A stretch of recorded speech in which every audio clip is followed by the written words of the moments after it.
Hey everyone, welcome back to the channel. We're at the shop here for another day. Sorry that I didn't get a video up yesterday, guys. I didn't come in and work on the car. I was feeling a little bit under the weather. And then today, my plan was to come in and work on the engine. I was going to make a couple videos installing the crank, the pistons, and that kind of thing, doing the bottom end. And if I had time, maybe get to the head, installing the cams. But one oversight that I wasn't paying attention to that prevented me from making that video today is I bought for the thing, I bought ACL Racing Series bearings, and I bought the, oh sorry, here, let me grab this one. And as I said before in the last one, I bought the X bearing. Now this bearing gives us a little bit more tolerance, a little bit more clearance, an extra thou in the main bearing. So it's going to give us an extra thou of clearance here. What I didn't pay attention to is that because that kit comes with, it's an X bearing and it comes with extra clearance, is it did not come with the thrust bearing in the kit, because the thrust bearing doesn't come with that extra clearances. The thrust bearing goes just on this bearing here, and it stops the crank from moving back and forth. It keeps it centered, and I'm missing that crank bearing. So I was going to put a video up installing the oil squirter deletes, putting the crank in, and that kind of thing, but without that thrust bearing, I can't put it in. So what I am going to do today is I'm going to be doing an install. I'm going to be doing my O2 sensor. I get a lot of people asking for videos on the Mustang, and I appreciate it, guys. I'm glad you guys like the Mustang.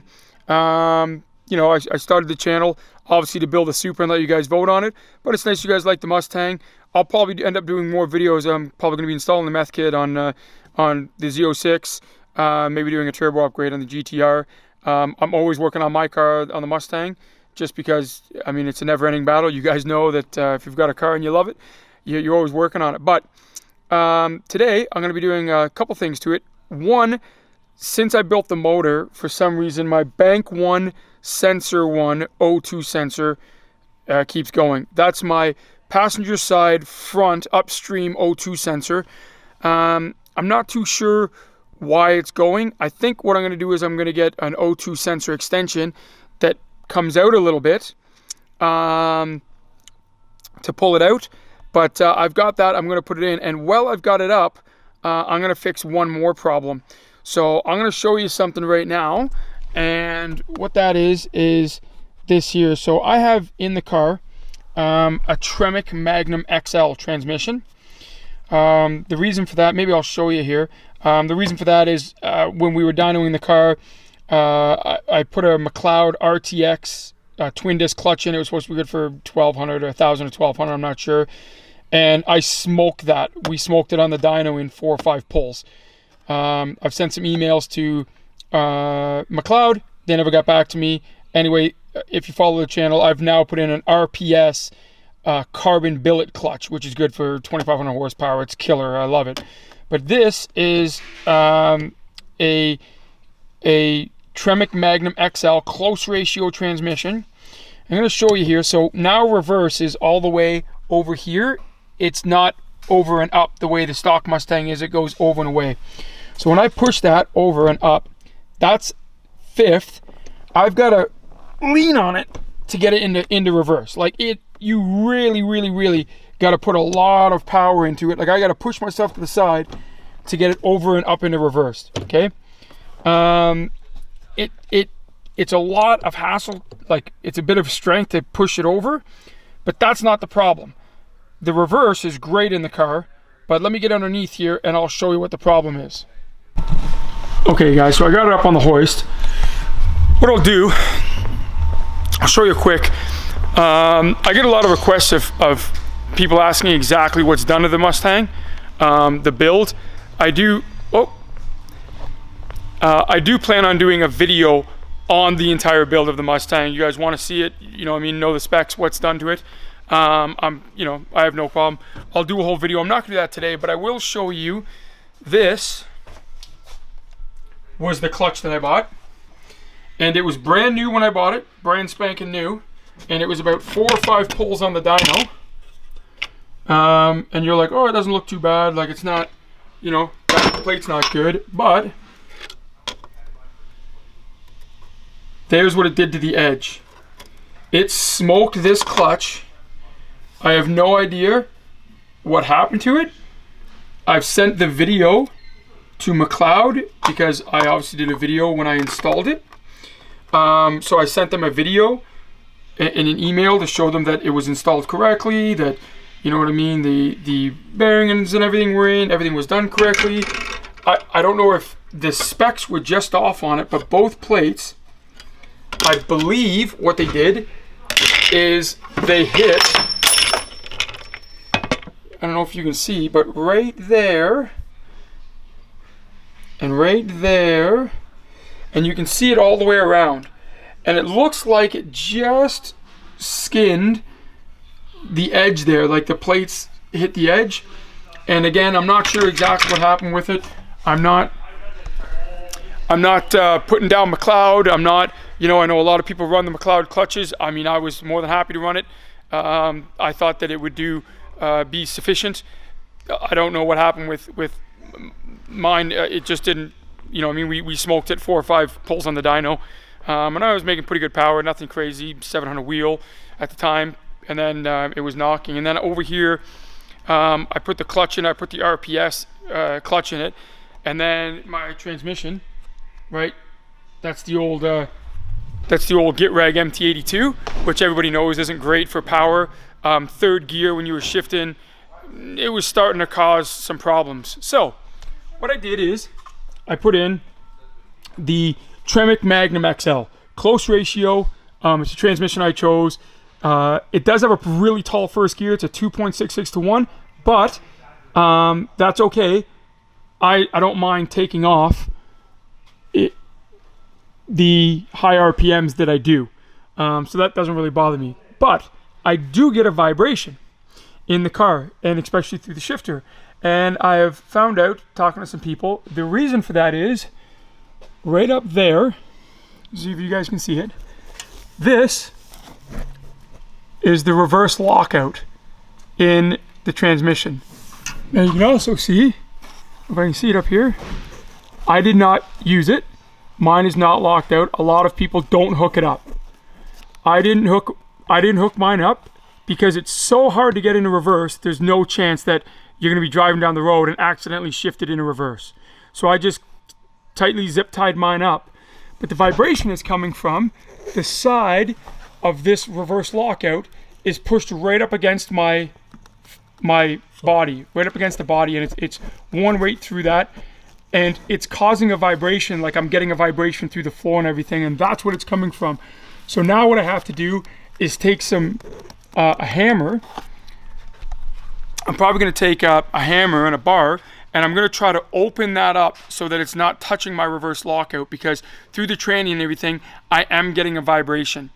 And it's not horrible, but I drive my car a lot for the comfort of driving my car. I just don't like the vibration when I know that I can get rid of it. So if you do a swap to a Tremec transmission, and this is a Tremec Magnum XL, you put in a T56, you put in a Tremec TKO, they've all got that reverse lockout.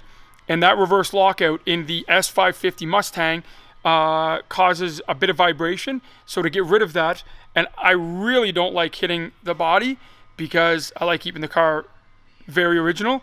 So it's kind of bothering me that I got to dent that out a little bit, but I am going to dent it out to stop that vibration coming through the car. So I'll show you guys when I'm done what I did. But I just thought that, I didn't get to work on the 2J today, that I would show you guys exactly what I'm doing to the Mustang. So I'm going to get at it, and when it's done here, I'll give you guys an update. Okay, guys, so like I said, I'm hoping it takes away the vibration there. But you can see up here, I did just kind of bang that back a little bit, just to make the space that I'm looking for, because I'm pretty sure that there is what's causing the vibration on the shifter on the inside. And then I just gave an oil change while it's up, and I changed the damn O2 sensor that keeps going. I constantly blow it out. I don't know, it's this same upstream O2 sensor. It's probably the 4th or 5th one that I've replaced. I think I leave them. There's one there. There's one over there in the garbage I just threw out. There's another one. And then these are all O2 sensors as well. The same thing, you see another one there. So I've replaced it. So since I did the, since I built the engine, I've put, I don't know, 8,000, 7,000, 8,000 K on it. And I've gone through, and it's not like the car runs any worse. I mean, when the O2 sensor goes, it's not running horrible. It's just my engine light comes on, and I hate the engine light on in the car. Nothing drives me crazier. So I just keep swapping them out. I just swapped it out there again. Hopefully fix that vibration problem. Like I said, guys, I do appreciate you guys leaving comments on the Mustang. I will do a video, and I'll go through all the specs of the car and exactly what it's got. I'll probably do that after I install the last little piece that I've got is the meth tank. I've got a meth kit going in. In fact, just today, because I expect I'm going to go through a lot. I'm not one of those guys that don't buy anything in small quantities. So there's the 54-gallon drum that I just bought of VP M5 methanol.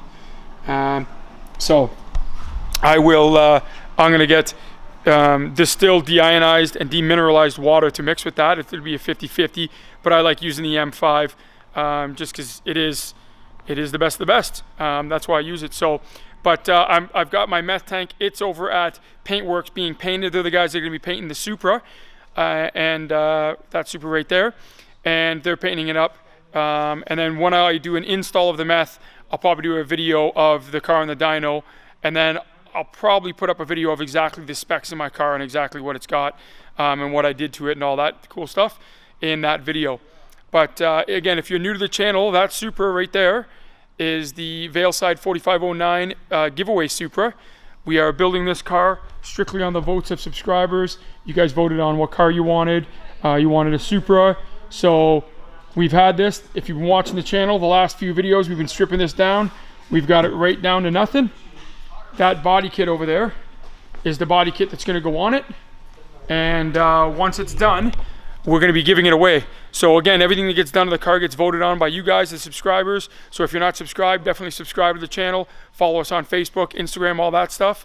And there's a vote up right now. I'm going to leave the link in the description. Today's the last day. Tomorrow at 6 o'clock the vote ends, and it's whether or not we want to run aftermarket brakes on the Supra or the stock brakes and restore the stock brakes and leave the Supra on them and stuff. So right now the stock brakes are way out in the lead, but that's not saying that the aftermarket brakes can't come back and win. So if you haven't voted, make sure you go vote, and if you're not subscribed to the channel, definitely make sure you subscribe to the channel, and we'll see you in the next video.